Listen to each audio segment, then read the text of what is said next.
سارا دن منہ چلتا ہی رہتا ہے. اس کے بعد جناب گھر آئیں گے, پھر رات کا کھانے میں کیا کھانا ہے, کھانا کھانا کھانا کھانا صبح سے لے کے شام تک. نارمل روٹین میں 6-7 گھنٹے کوئی انسان کھائے پیے بغیر رہ لے, کچھ بھی نہ کھائے, ایسا کہیں بھی نہیں ہوتا, پوری دنیا میں نہیں ہوتا. کچھ نہ کچھ تو انسان چکھ ہی لیتا ہے. کوئی 6 گھنٹے سے کچھ نہیں کھایا, چلو تھوڑی سی چینی اٹھا کے منہ میں رکھ لو, چلو 2 گھونٹ پانی کے ہی پی لو, ایسا ہی ہوتا ہے نا. چلو بھائی 2 نوالے, چلو دودھ کے دیگچی سے ڈھکن ہٹا کے 1 چمچ ملائی چاٹ لو. ہر آدمی کے الگ طریقے. کچھ بھی نہیں یار, آدھا کپ چائے پی لو, صبح سے چائے نہیں پی لو, کہہ رہے ہوتے ہیں نا. لیکن رمضان میں کیسی اللہ تعالیٰ روٹین چینج کراتے ہیں, ایک دم عالم اسلام میں ایک تہلکہ مچتا ہے.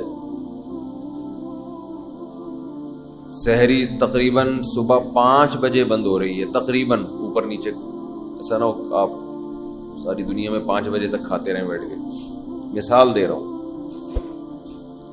5 بجے کے بعد 6, 7, 8, 9, 10, 11, دوپہر 11 بجے 6 گھنٹے ہو گئے, آپ نے نہ کچھ کھایا اور نہ پیا. چلو 6 گھنٹے, 12, 1 بج گیا اور 8 گھنٹے ہو گئے. نارمل دنوں میں ایسا نہیں ہوتا کہ 8 گھنٹے تک ایک نوالا بھی آپ نہ چکھیں. کوئی غیر مسلم آپ کے ساتھ ہو تو وہ کہے گا شاید اب یہ کھا لے گا کچھ. 8 گھنٹے, 1 بجے تک کتنا ٹائم ہوتا ہے, 8 گھنٹے, شاید اب یہ کچھ 2 نوالے کھا لے. وہ آپ کو دیکھ رہا ہے بھائی ابھی بھی نہیں کھا رہا ہے. ویسے تو جائیدادیں کھا جاتا تھا ہے بھائی, جو چیز کھانے کی نہیں بھی ہوتی تھی وہ بھی کھاتا تھا, اور اب پتہ نہیں کیا ہو گیا اس کو. 1 بجے کے بعد پھر 2 بجے, 3, 4, شام 5 بج گئے اور 12 گھنٹے ہو گئے. وہ حیران ہوگا یار ابھی بھی نہیں کھایا اس کو. پھر 6 بجے, 7 جب بجے ہیں تو 14 گھنٹے ہو گئے. ہو سکتا ہے کوئی غیر مسلم آپ کے ساتھ ہو, دیکھے کہ بھئی آج شاید اس کو کھانا نہ ملا ہو, 1 دن برداشت کر لیا اس نے, 14 گھنٹے تک نہ کھایا اور نہ پیا. شاید کچھ شوگر لیول کم کرنا چاہتا ہو, یہ کسی ڈاکٹر نے مشورہ دیا ہو کہ آج تمہاری آنتوں میں کوئی سوزش ہے, کوئی پرابلم ہے, تو 14 گھنٹے تک مت کھاؤ. اس کے بعد آپ نے کھایا, وہ الگ بات ہے, پھر ایسا کھایا کہ پولیس بھی آپ کو نہیں روک سکتی. پھر کیا ہوا ہے کہ آپ سارا دن آپ نے روزہ رکھا, اس کے بعد غیر مسلم دیکھے گا کہ شاید اب ان کے مذہب میں نماز کی آج چھٹی ہوگی, کیونکہ انہوں نے نماز سے بڑھ کر محنت والا کام کر لیا ہے. لیکن وہ دیکھتا ہے کہ اب یہ عشاء کے بعد اور مزید لمبی لمبی رکعتیں پڑھنا شروع کرتے ہیں, جو پورے سال میں یہ عمل نہیں ہوتا. انہو یراک حین تقوم وتقلبک فی الساجدین. اے نبی, جب آپ نماز کے لیے کھڑے ہوتے ہیں وہ اللہ آپ کو دیکھتا ہے, اور سجدہ کرنے والوں کے ساتھ الٹتا پلٹتا بھی آپ کو دیکھتا ہے اللہ.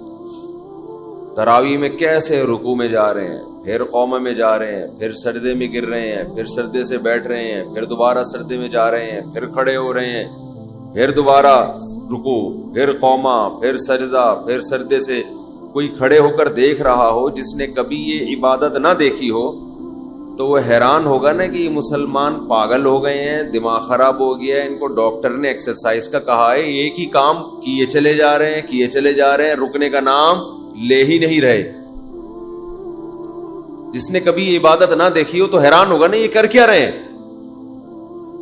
ایسا تو کسی چرچ میں نہیں ہوتا, ایسا تو کسی مندر میں نہیں ہوتا, ایسا تو کسی یہودیوں کی عبادت گاہ میں نہیں ہوتا. کتنی لمبی لمبی رکعتیں ہوتی ہیں تراویح کی. تو کوئی غیر مسلم دیکھ رہا ہو کہ آج انہوں نے یہ کام کیا 14 گھنٹے, شاید کسی ڈاکٹر نے مشورہ دیا ہو, پھر دیکھتے ہیں اگلے دن پھر اٹھائیے اسی ٹائم پہ ہے بھائی, پھر 4:45 بجے تک کھایا, اس کے بعد پھر کھانے پینے سے رک گئے, اب پھر 6 گھنٹے ہو گئے کچھ نہیں کھا رہے, 7 گھنٹے ہو گئے, اس نے سوچا 8ویں پہ شاید کھا دیں, 9 گھنٹے ہو گئے, 10 گھنٹے ہو گئے, 11 گھنٹے ہو گئے, 12 گھنٹے ہو گئے, 13 گھنٹے ہو گئے, 14 گھنٹے کے بعد جا کے پھر کھایا. تو وہ کہے گا یہ باولے ہو گئے ہیں, یہی کہے گا نا, ان کا دماغ کیا ہو گیا ہے یار. ایک دن ڈاکٹر مشورہ دیتا ہے, 2 دن دیتا ہے, پھر وہی تراویح. وہی مریخ سے آیا ہوا تھا نا کوئی, جس کو پتہ نہیں تھا رمضان کا, اگلے دن دیکھا پھر وہی. ویسے تو بڑے بدماش ہیں یہ, ایک نہیں مانتے خدا کی, لیکن اب انہیں پتہ نہیں کیا ہو گیا ہے. پھر تیسرے دن, پھر چوتھے دن, پھر 5ویں دن بھی وہی روٹین, 6ٹھے دن بھی وہی روٹین. اس نے کہا اب یہ نارمل روٹین پہ آئیں گے, کل سے ان کا ناشتہ شروع. تو 2 دن نہیں, 3 دن نہیں, 4 دن نہیں, 5 دن, 6 دن, 7ویں دن بھی ویسے ہی, 8ویں دن بھی ویسے ہی, 9ویں دن بھی, 10, 11, 12, 13, 14, 15, 16, بالآخر جا کے 29 یا 30 دن تک یہی کرتے رہتے ہیں.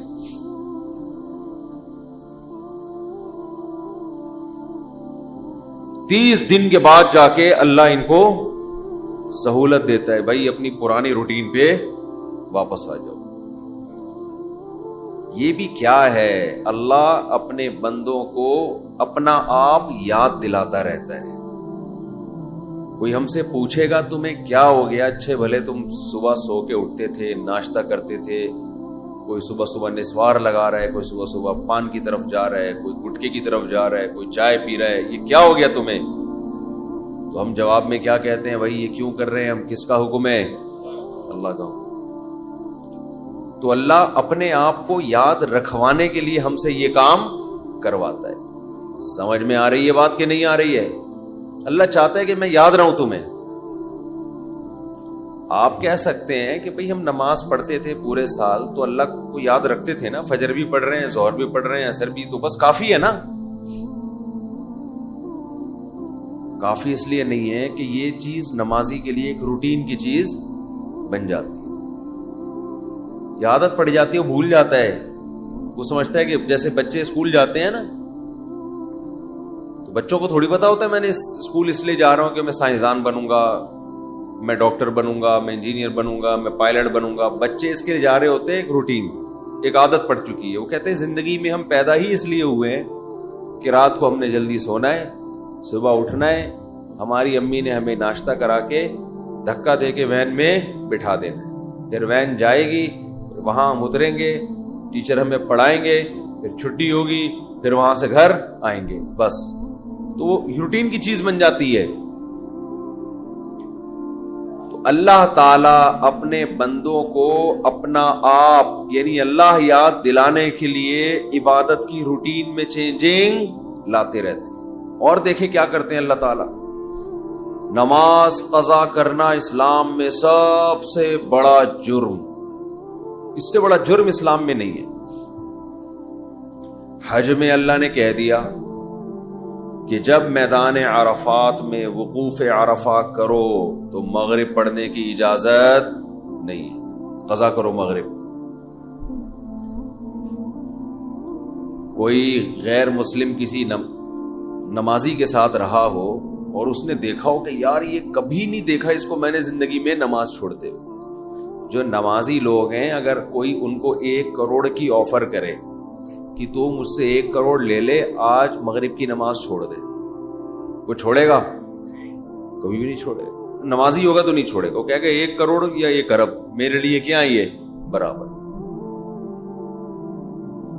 لیکن وہ دیکھ رہا ہے غیر مسلم کہ یار یہ حج کرنے گیا ہے وہاں اللہ کو راضی کرنے, لاکھوں روپے خرچ کر کے, اور عرفات میں مغرب اس نے پی گیا یہ مغرب. مغرب پی گیا یہ ہے بھائی, پڑھ ہی نہیں رہا. اس سے پوچھو کیوں نہیں پڑھ رہا؟ بھائی مزدلفہ میں جا کے عشاء کی نماز جب ہوگی تو اس کے ساتھ پڑھوں گا. بھائی تو کروڑوں روپے کی تجھے آفر کی تھی اور تو پھر بھی نہیں, تو نے چھوڑے تھا, تو اب کیوں چھوڑ دیا؟ اب تو یہاں آیا ہی خدا کی عبادت کے لیے, تو اب تو تجھے اور خشوع خضوع سے پڑھنی چاہیے. جواب میں آپ کیا کہیں گے؟ بھائی اللہ کا حکم ہے. تو یہاں بھی اللہ اپنے آپ کو یاد کروانے کے لیے ہم سے مغرب کی نماز قضا کروا رہا ہے تاکہ احساس رہے ہم پڑھتے جب تھے نا تو روٹین کی وجہ سے نہیں, اللہ کی وجہ سے پڑھتے تھے. لہذا جب وہ کہے گا نہیں پڑھو, چھوڑیں گے ہم. پھر سمجھتے ہو کہ نہیں سمجھتے؟ نہیں سمجھتے نا, مسئلہ سارا یہی ہے. اگر سمجھتے ہوتے تو پہلے سے سمجھ کے بیٹھے ہوئے ہوتے. ہم یہ سمجھتے ہیں کہ یہ کلچر کا حصہ ہے, یہ رمضان اور بقرعید اور نہانا دھونا جمعے کے دن, یہ کلچر کا حصہ ہے. یہ کلچر نہیں ہے بھائی, یہ اللہ چاہتا ہے کہ میرے بندے مجھے یاد رکھیں. سب کی بیس اور روح یہ ہے کہ اللہ کو بندوں سے اتنا تعلق ہے کہ اللہ چاہتے ہیں میرے بندے دنیا میں جانے کے بعد مجھے بھولے نہیں.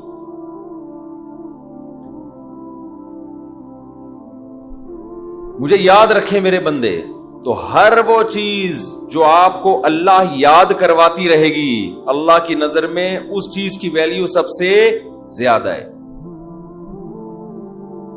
کون سی چیز ہے جو آپ کو سب سے زیادہ اللہ یاد دلاتی ہے؟ وہ عبادت ہے دعا. سمجھتے ہیں کہ نہیں سمجھتے؟ آج دعاؤں میں زیادہ زور نہیں ہے, یہ بڑا مسئلہ ہے.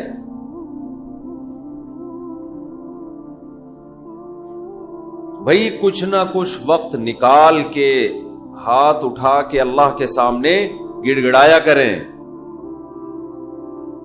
آج ہم لوگوں نے دعائیں مانگنا چھوڑ دی ہیں.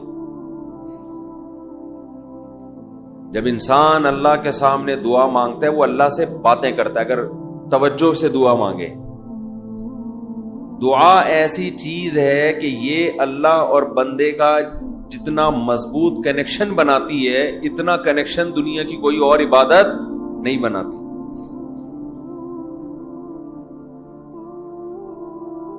ہمیں شیطان ورغلاتا ہے کہ اس سے مل کیا رہا ہے تمہیں, نظر تو کچھ بھی نہیں آتا, ملتا تو کچھ بھی نہیں ہے. یہ شیطان کا بہت بڑا دھوکہ ہے, وہ بندے اور اللہ کے تعلق کو مضبوط نہیں ہونے دیتا.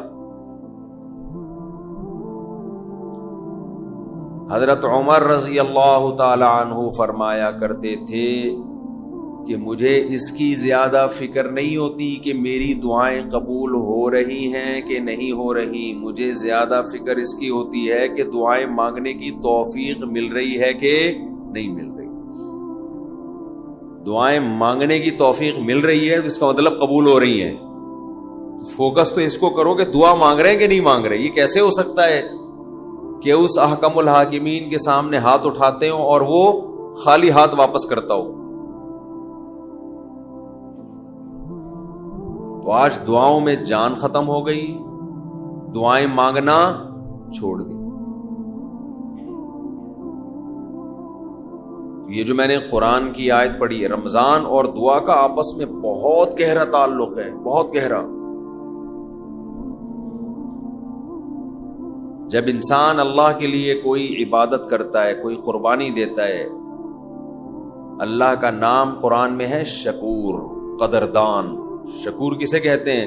قدردان. آپ تھوڑا کرو وہ اس کی قدر بہت زیادہ کرے. کچھ لوگ ناقدرے ہوتے ہیں نا, آپ کچھ بھی کر لیں ان کے لیے کہتے ہیں نا ناقدرہ ہے, میری بات کو ویلیو ہی نہیں دیتا, میرے احسان کو ویلیو ہی نہیں دیتا. اس لیے علماء کہتے ہیں کہ افطار کے وقت دعا کرنی چاہیے. کیوں؟ آپ نے سارا دن اللہ کے لیے ایک قربانی دی ہے. یہ بڑی بات ہے. آپ کی نظر میں شاید اس کی ویلیو نہ ہو, اللہ کی نظر میں اس کی بڑی ویلیو ہے کہ میرا بندہ نے مجھے دیکھا نہیں ہے اور اس نے سارا دن میرے لیے کھانا پینا چھوڑ دیا. کیا کر رہے ہیں؟